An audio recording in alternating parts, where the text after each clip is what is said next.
What is going on, everyone? It is James, aka the Comic Raider, back with another sultry late night movie review. Um, this time we're not doing an opening night. I'm a little late on this one. We are going with John Wick, number 4, chapter 4. And yeah, so I'm a little late on this, but I just got out of the movie and I had to drop a review on it. So I got some notes. They're all over the place. I did not write these notes down until after I got out of the movie. I had heard so much about this movie, so much hype, that normally I'll sit there and I'll watch a movie and then I'll just take a quick note on my phone.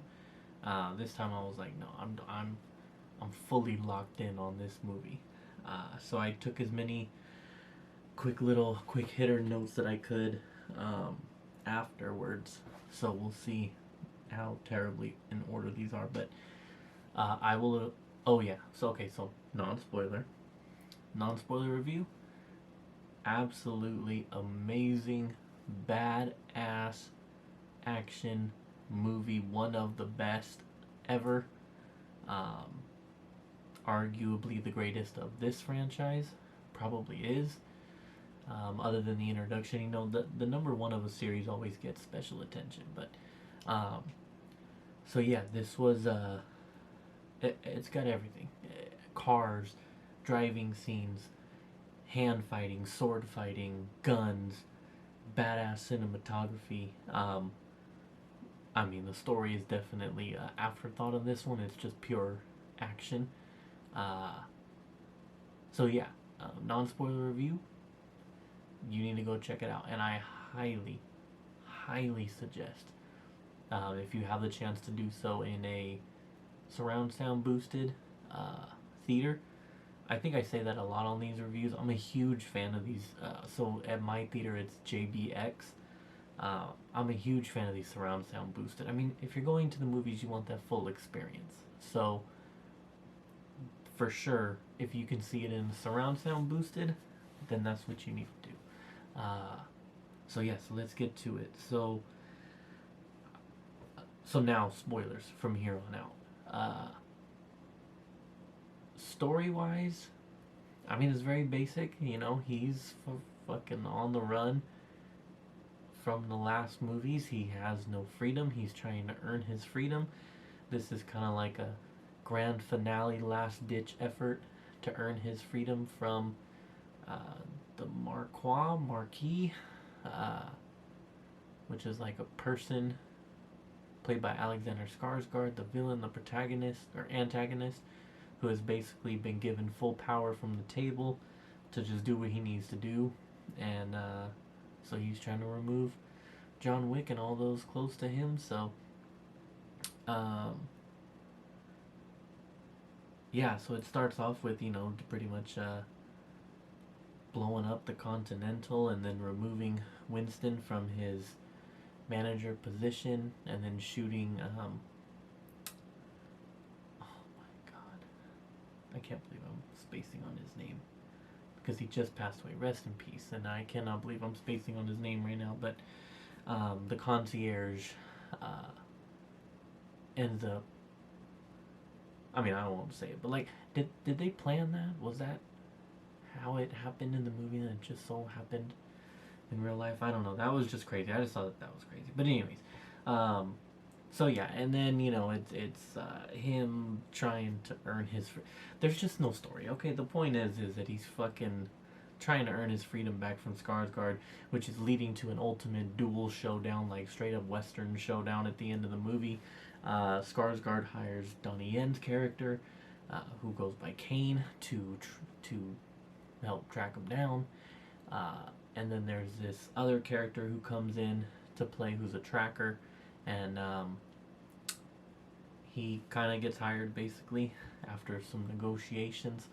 And yeah, I mean, just the normal John Wick shenanigans of getting involved with certain people and just everything going wrong for him occurs. But the story is very, very minor in this one. This thing is pure action with some story thrown in between. And if you would have told me that I'm watching I mean, I'm watching an action movie with Yakuza fighting. I'm watching an action movie with car chase scenes. I'm watching an action movie that also turns into a western, that turns into a video game. I mean, it just, this thing is all over the place, but yet still so awesome. So that's story wise. Character wise, obviously you already know John Wick kills it. Supporting cast of Winston and Lawrence Fishburne's character are great. The addition of the new characters in this one, I thought were outstanding.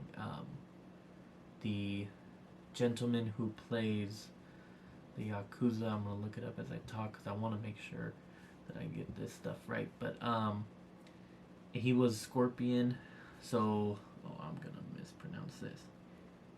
Hiroyuki plays Shimazu. Shimazu?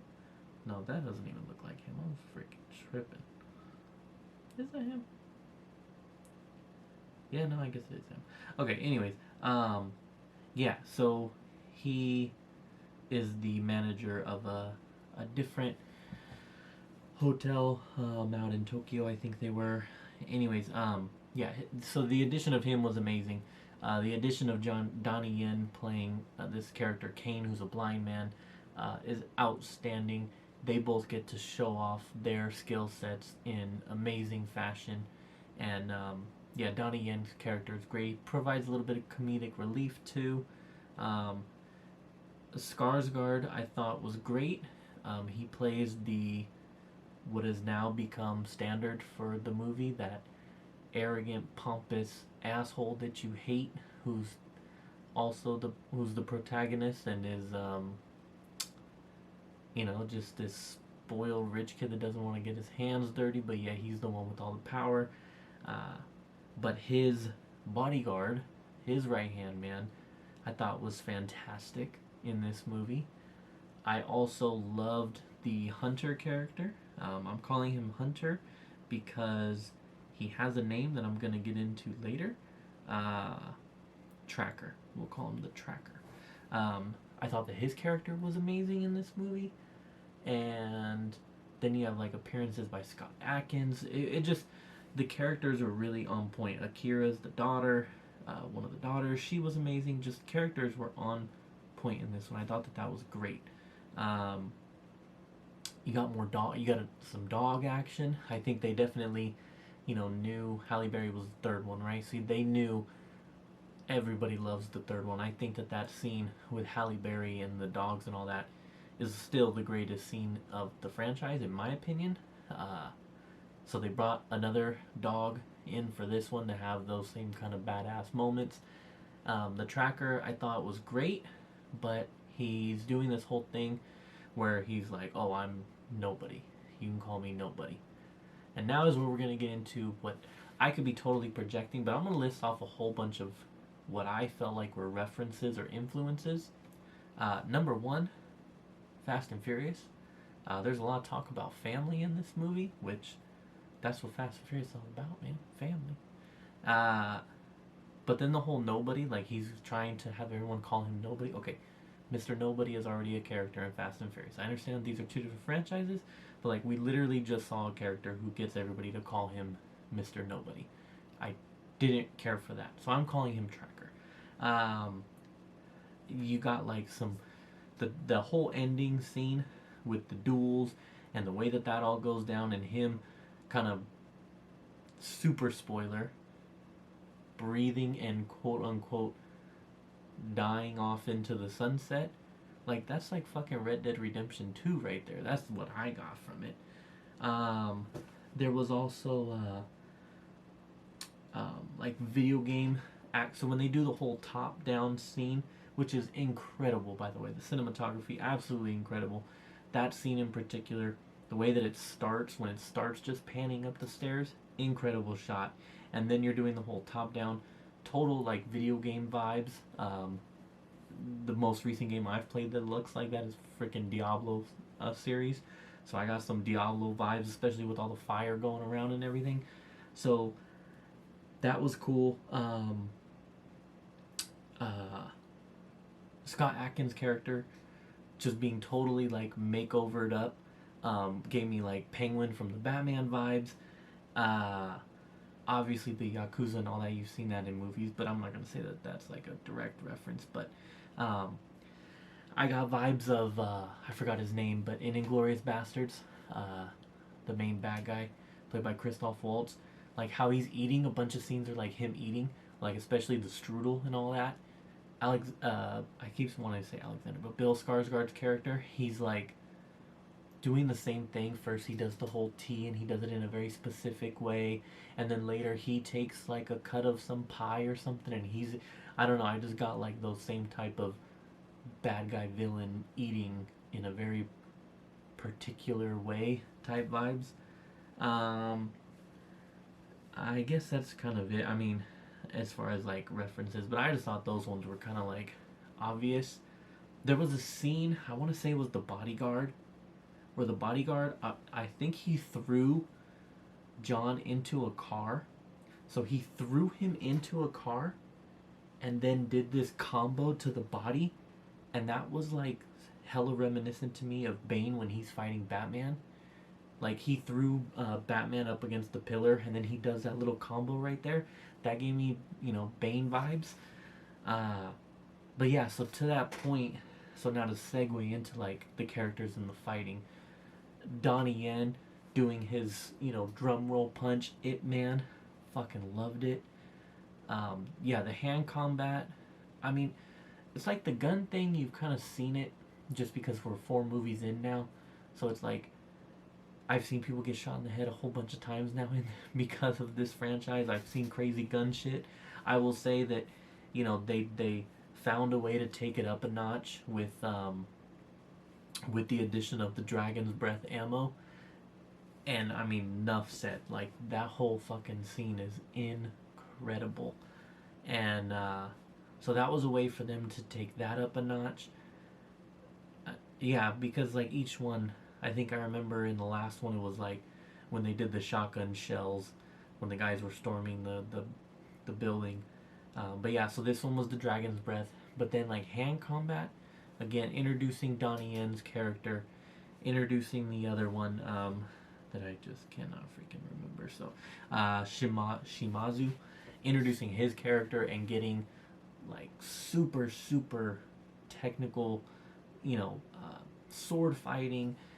Then John Wick busts out the nunchucks. Those were like some fucking wooden block nunchucks. I don't know if I've seen that shit before, but that was insane. And then I would have liked to see more Donnie Yen hand fighting, if I'm being honest, just because I just love watching him fight. So that's like more like that's not a nitpick. That's just I could watch that man do fist fight scenes all day long. So that would have been cool. But he got his moments. He got his time to shine. Hiroyuki got his, time to shine. I thought his character was great. The daughter was freaking badass. Akira, she was badass when she got going. So I thought she was amazing. And yeah, and then the whole like staircase scene, obviously, that shit's insane. He's even like, as people are rolling down, he's taking them out. As they're rolling down the stairs, he's popping them. And then of course, he gets to the top and gets his ass rocked all the way back. But to that point, I thought that again, the bodyguard, that dude was badass. That guy, I looked up his thing. I think he's a Chilean martial artist. But yeah, his hand combat was insane, and I loved his fighting. Thought he was great. And then which leads me to Tracker. I thought the Tracker was a great character because in a movie where you have John Wick who's so accurate with guns, they still found a way to make the Tracker seem like, yo, this man is really deadly with this gun. Even though you have a whole entire franchise based on a guy who's deadly with guns, they still found a way to make it feel like this guy's really cool. But then when he threw some combos in a few scenes, in particular I think Scott Adkins scenes, he's throwing some hands, he was awesome. His fight scenes were awesome. He's kind of like a combo character now I think about it, because he's got the hands like the martial artist, he's crazy with the gun, but then he's also got the dog like Halle Berry. Like my man's just putting in work. Like he's like a combo character of all these different people. But So he was amazing. And then, of course, Scott Adkins. That whole scene, that felt like when you're playing a video game and you hit a boss level. That's what that felt like. He was a boss level in the midst of a movie, and his character was awesome. That whole scene was tense but funny. But then when it got moving and when he got moving, you're like, damn, Fat Boy can throw some hands. He was a beast. Um, and I love that he was like brutal. He was brute strength, and they played that off, and they did it very well. And then he was just like this guy that wouldn't die. And then when he finally does, in amazing fashion, um, yeah, I thought they nailed that whole part. Um, what else, man? I mean, the driving scene was incredible. I thought that that was awesome. It's a shame to see these beautiful muscle cars get destroyed like that, but um, that whole scene was crazy. People getting fucking ran over like nothing by cars. Actually, John Wick got effed up with cars. Oh, one other. So that brings me to the point. One thing I loved about this movie, I loved that you got to see John almost in a sense at his peak. What I mean by that is like in each fucking movie, he gets hurt like right off the bat. He gets his ass whooped at the beginning of what was it, second or third one, by the dude with the by Boban in the fucking library. Like he's getting stabbed or shot or hit by a car. I think that was the second one. He like it starts with him getting hit by the car and shit. Like the dude has started off the previous movies. He's already just effed up at the very beginning of the movie. So I loved that in this one, he's quote unquote healthy the entire time. Like you don't have to deal with this whole, oh, he's all like effed up already from the very beginning. So I love that they did that because I was waiting for him to get effed up and it affect. And now, I mean, don't get me wrong, they've done an amazing job of him pushing through it. But I just mean like we've been there, done that. Like let's see him just go ham at all times, give it 100% because he's feeling 100%. So I thought that was cool that they did that. I don't know. I mean, honestly, that kind of covers everything. I mean, it's a simple fucking movie. It's guns, it's fighting, it's pure badass entertainment. Turn your brain off. Like, just enjoy the damn movie and enjoy the characters. It's just awesome. But there isn't like the depth to it where you gotta sit here and explain shit. Just go watch the damn movie. If you've already seen it, go watch it again. There is an end credit, kind of cool. I don't know if they're setting anything up. In all honesty, end it. As much as I love this series, you ended it perfectly right here. Because you can debate alive, dead, recovered, revived, who knows? But let's just leave it like that. Don't, because I saw an article that number 5 has been greenlit. Like, the man just won his freedom. Don't make a new one just for the sake of making money. Bring him out of this freedom and now get him involved in some other shit. Like I said, I love the franchise, but you kind of ended it in a great way here, and maybe just leave it at that. But anyways, yeah, if you've already seen it, go watch it again. Go watch it in JBX, highly, or whatever super surround sound boosted your theater offers. Highly, highly, highly recommend it because it just really enhances all the action and makes it feel that much better. But yeah, I can't. If you've been hearing amazing things, they are spot on. It is definitely an outstanding, I don't want to say perfect, but it is an outstanding action movie that gives you everything you could want. Fighting, swords, cars, guns, everything. It has everything. So, yeah, definitely check it out. And that's it for me. Stay safe. Thank you all for tuning in. I appreciate all of you, squad. Special shout out. Appreciate you. Yeah, check it out. Thanks for the love and support. Stay safe. I am out. Comic Raider. Deuces.